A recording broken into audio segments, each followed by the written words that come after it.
Shalom Mami and Daddy. Ini adalah panduan atau cara anak-anak dalam mengikuti ibadah online kids. Para mom and dad diharapkan bisa membantu anak-anaknya untuk mengikuti selama ibadah berlangsung. Kita percaya bahwa Tuhan Yesus ada dimanapun, akan tetapi Tuhan juga ingin melihat anak-anaknya sungguh-sungguh dalam mengikuti ibadah. Yuk kita masuk ke langkah yang pertama. Siapkan anak-anak layaknya seperti waktu mereka mau ke gereja. Tapi mungkin sementara melalui media dulu ya, moms and dad. Siapkan televisi atau HP sebagai sumber medianya agar bisa terhubung langsung ke channel YouTube. Lalu setelah itu anak-anak juga berdoa terlebih dahulu sebelum memulai ibadah online. Yang ketiga, ajak anak-anak untuk mengikuti ibadah online dengan baik sesuai arahan Miss atau Sir, seperti ikut memuji Tuhan, mendengar firman Tuhan, serta mengikuti kegiatan art and craft. Para moms and daddy juga harus mengingat bahwa anak-anak dapat mencontoh perbuatan kita ya, sehingga kita harus menjadi teladan bagi anak-anak. Nah, kita percaya jika kita haus dan lapar akan Tuhan, maka Tuhan akan memberikan apa yang kita perlukan. Berbahagialah orang yang lapar dan haus akan kebenaran, karena mereka akan dipuaskan. Selamat beribadah, Tuhan Yesus memberkati. Hai adik-adik semua, apa kabar? Wow, pada semangat ya untuk ibadah hari ini. Nah, Bev, sebelum kita ibadah kita harus ngapain dulu ya? Kita mau doa. Oke, betul, kita harus berdoa dulu ya. Mari siapkan hati kalian, lipat tangannya, tutup matanya, kita berdoa ya. Tuhan Yesus, terima kasih atas penyertaan-Mu dalam hidup kami. Sebentar lagi kami mau beribadah, kami mau memuji Tuhan, mendengarkan firman Tuhan, dan melakukan art and craft. Sertai kami ya Tuhan. Terima kasih Tuhan.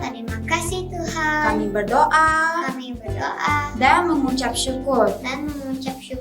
Amin. Yuk teman-teman semua, kita memuji nama Tuhan.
Wow, luar biasa kalian.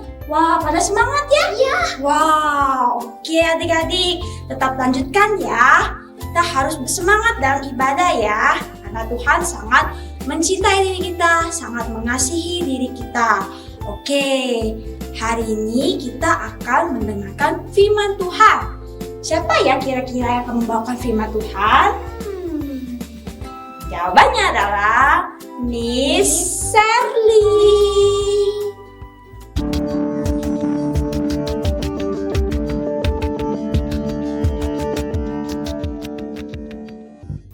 Halo adik-adik, selamat pagi. Wah, Miss senang sekali loh bisa ketemu lagi dengan adik-adik. Nah, sebelum Miss cerita firman Tuhan, yuk kita berdoa dulu yuk. Ikuti Miss ya, lipat tangannya, tutup mata. Tuhan Yesus, terima kasih pagi ini. Kami mau mendengarkan firman Tuhan. Berkati kami Tuhan, supaya kami mengerti dan menjadi pelaku firman-Mu.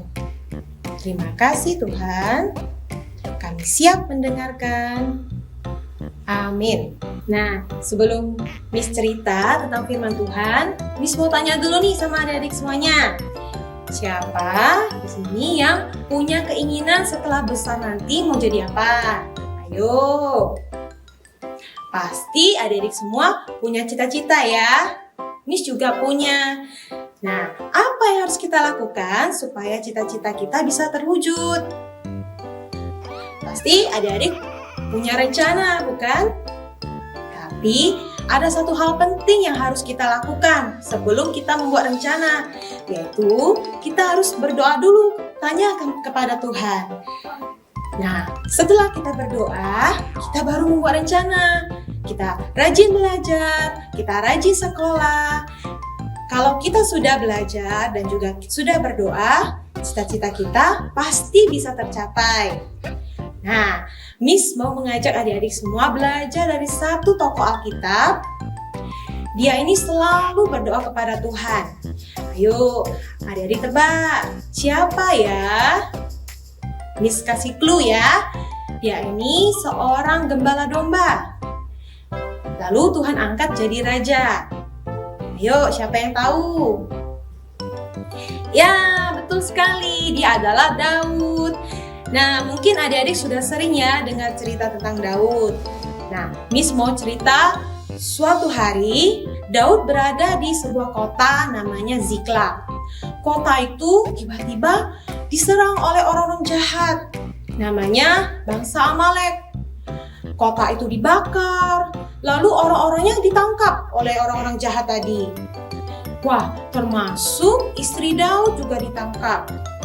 Coba Miss tanya, sedih nggak hati Daud kira-kira? Pasti sedih ya. Nah, waktu istri Daud ditangkap, apa yang Daud lakukan? Ayo adik-adik coba tebak. Apakah Daud langsung mengejar? Atau dia berdoa kepada Tuhan? Ya, pasti adik-adik banyak yang berpikir Daud langsung kejar ya orang-orang jahat tadi. Bukan. Daud sebaliknya dia berdoa kepada Tuhan. Dia dengan sedih dia berdoa kepada Tuhan. Tuhan, istriku ditangkap. Apakah aku harus mengejar orang-orang tadi? Lalu Tuhan menjawab, ya Daud, kamu bisa mengalahkan orang-orang Amalek. Akan aku serahkan orang-orang Amalek ke dalam tanganmu. Dan kamu juga pasti bisa membebaskan orang-orang yang ditangkap. Wah, ketika Daud berdoa dan Tuhan jawab, Daud sangat senang sekali. Kemudian dia memanggil orang-orang. Dia membuat rencana untuk mengejar orang Amalek. Nah, setelah Daud berdoa, tadi adik-adik ingat ya, Daud berdoa dulu kepada Tuhan. Setelah Daud berdoa, dia membuat rencana, lalu dia bertindak. Lalu dia kejar orang Amalek tersebut dan Tuhan memberikan kemenangan kepada Daud. Orang-orang Amalek tadi berhasil dikalahkan dan orang-orang yang ditangkap juga berhasil diselamatkan, termasuk istri Daud tadi. Nah, adik-adik, sampai di sini dulu ya cerita Daudnya. Miss mau tanya sama adik-adik semuanya, hebat nggak cerita Daud tadi? Hebat ya? Ya, adik-adik perlu belajar dari Daud. Dia dalam keadaan terjepit, dia tidak mengandalkan kekuatannya. Dia justru berdoa kepada Tuhan. Ingat, hal pertama yang harus kita lakukan dalam menghadapi situasi apapun, ya, adik-adik harus berdoa kepada Tuhan. Setelah kita berdoa, kita boleh membuat rencana. Setelah berdoa dan membuat rencana, kita juga harus bertindak. Kalau kita berdoa, kita membuat rencana, dan kita bertindak, pasti cita-cita adik-adik semuanya bisa tercapai. Adik-adik semua pasti bisa berhasil. Nah, adik-adik, ingat ya, kita harus pray, kita harus membuat plan, dan juga kita harus doing action.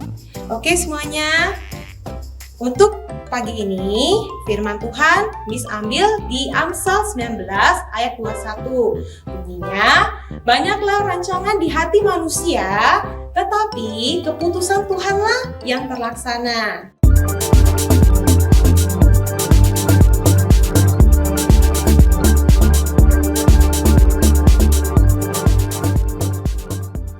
Hai adik-adik semuanya, tadi kita udah sama-sama dengerin firman Tuhan.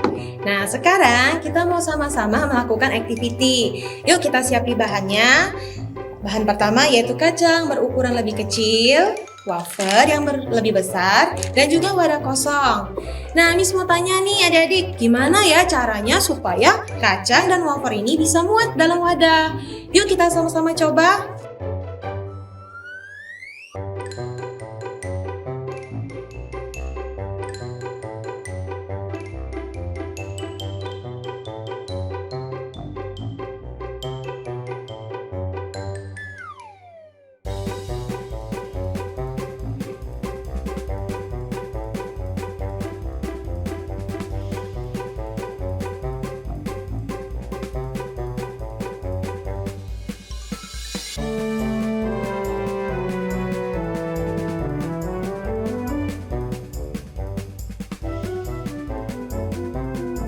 Nah, tadi kita udah sama-sama eksperimen nih.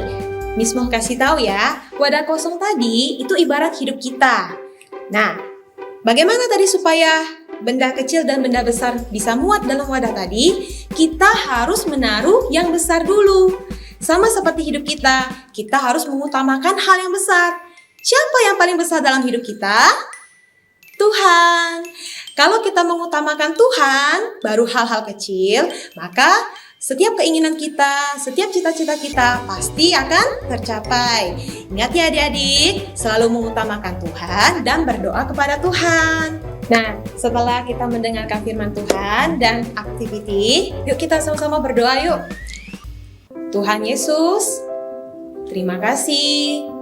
Kami sudah selesai mendengarkan firman Tuhan. Kami berdoa untuk kota dan bangsa kami. Tuhan berkati agar pemulihan terjadi atas kota kami. Berkati Tuhan supaya ekonomi kota kami dipulihkan dan corona cepat berlalu. Terima kasih Tuhan. Kami mau melanjutkan aktivitas kami. Dalam nama Tuhan Yesus, kami berdoa. Amin.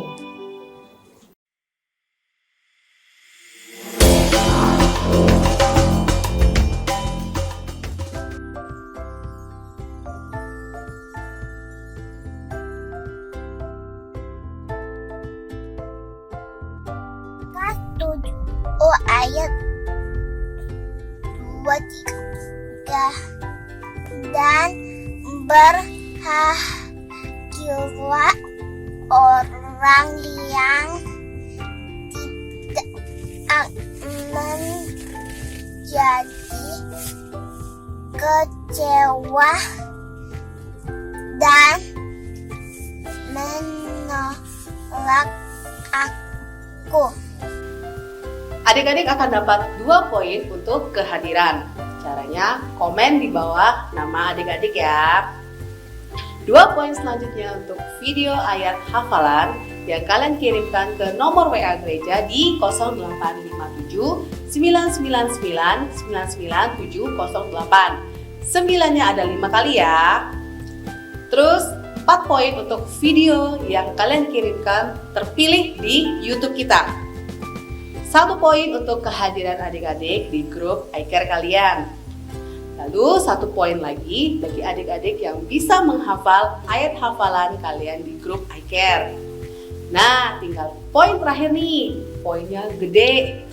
Kalian akan dapat 5 poin bagi yang bisa mengajak teman atau saudara untuk join di ibadah kids kita.